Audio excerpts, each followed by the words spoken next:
Honorable President of Bharat, Srimati Draupadi Murmu ji, Director General Center for Land Warfare Studies, Your Excellencies and members from Diplomatic Corps, Former Chiefs, General J.J. Singh, General Naravne, esteemed guests, distinguished scholars, members from the media, ladies and gentlemen, and I must make a special mention of the students from the universities and colleges who are sitting amongst us. A very good morning and Jai Hind to everyone. Madam President, Chanakya Defence Dialogue was instituted in 2023 when my predecessor, General Manoj Pandey, declared the year of transformation for the Indian Army. It underscored that genuine transformation cannot be driven in isolation, as it demands great understanding and cooperation with all stakeholders across the DIME technology spectrum. Since then, this forum has grown in scale, depth and influence, drawing some of the finest strategic minds from India and abroad. Your presence here today as the Supreme Commander of the Armed Forces is an inspiration and acts as a catalyst in our journey to become a future-ready force, capable of effective deterrence and to prosecute decisive multi-domain operations. Ladies and gentlemen, this brings me to the wider strategic landscape we operate in. We are living in an increasingly multipolar world where major powers are continuously jostling and competing. The world has moved from the Cold War's bipolarity through a brief unipolar moment into an uncertain and fractured order. The long peace is declining and comprehensive conflicts are on the rise. In a world with over 50 ongoing conflicts, saying that we live in a turbulent times may actually be an understatement. So if the globe is swiveling towards national security, deterrence and war fighting, it inevitably raises a fundamental question for us. How must the Indian military transform to remain decisive and ready in this rapidly evolving global landscape? So the starting point to this question lies in the vision of Honorable Prime Minister, 5S approach, that is Samman, Samvad, Sahyog, Samriddhi and Suraksha. English, it would mean respect, dialogue, cooperation, prosperity and security.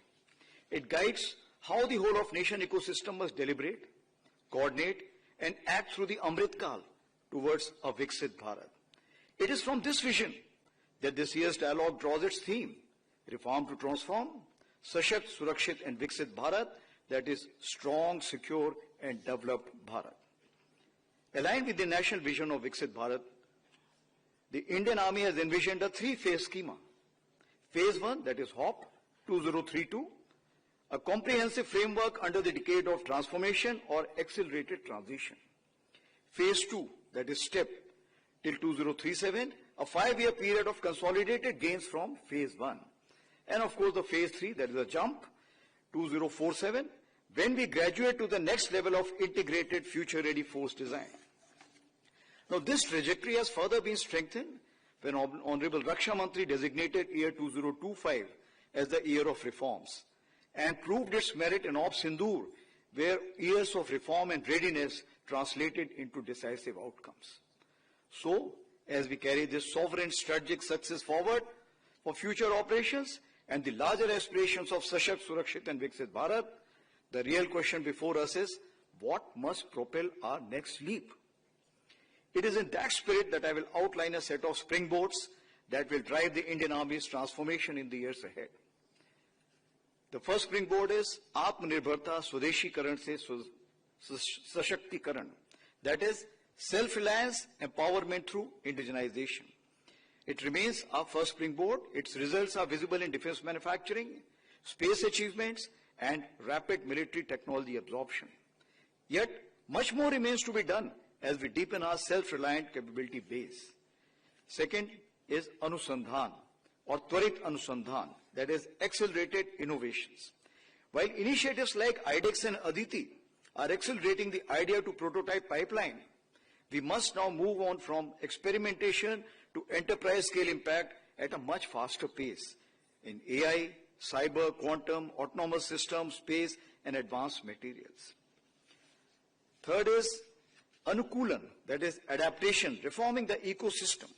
As we align defense architecture with national Atmanirbharta goals, we look forward to concrete suggestions from this dialogue to accelerate the next phase.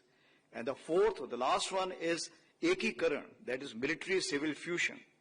The development of war-fighting capabilities is a multi-agency, multimodal endeavor, wherein the troika of academia, industry, and the military must achieve deep cross-domain synergy. The military is shedding inhibitions, opening ranges, funding startups, and joining national technology missions, and stands ready to strengthen this troika of transformation even further. However, this troika must look at Vasudhaiv Kutumbakam, the word is one family, in a collaborative manner for ensuring long-term trusted friendship across the globe. On this note, as we turn to this year's Chanakya Defense Dialogue, we are privileged to host distinguished military leaders, scholars, and experts whose perspectives will sharpen our strategic thinking. I am confident the deliberations today will yield actionable insights to propel our transformation journey forward. My sincere thanks to all participants for enriching this edition of the Chanakya Defense Dialogue.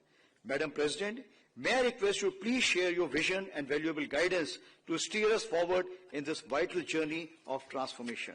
Thank you and Jai Hind.